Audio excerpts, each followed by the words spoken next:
We've encouraged the population growth of the deer. We've pretty much eliminated the beaver. We've completely eliminated forest fires in this region. We've altered the disturbance regime. Forest management can create a disturbance regime with a targeted result and achieve that result.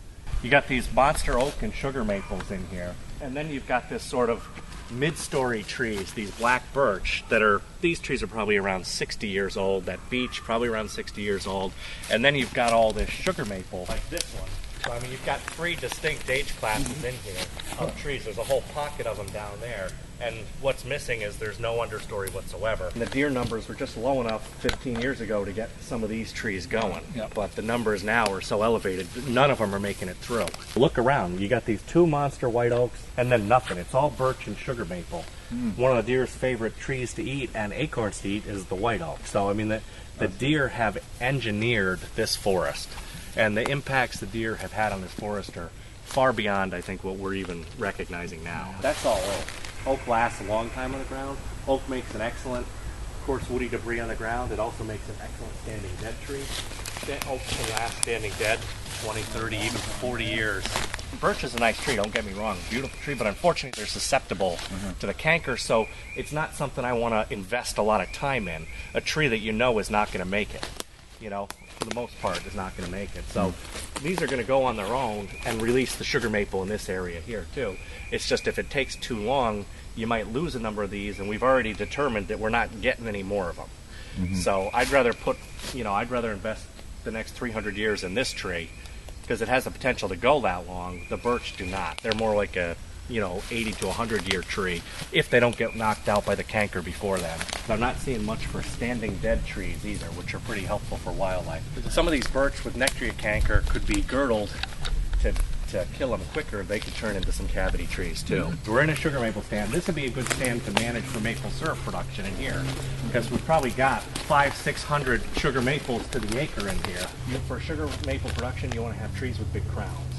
So you want to reduce the number of trees per acre in here and allow the crowns of the trees that you leave to expand. And that's how you'll get your most sugar production. So again, if we decide we want to set aside 3 acres in here for sugar bush, we don't necessarily want to take up space in our sugar bush with a black cherry, which doesn't produce maple syrup. You know what I mean? I'm not talking full monoculture here, and we're not talking about going through 3,000 acres either. No.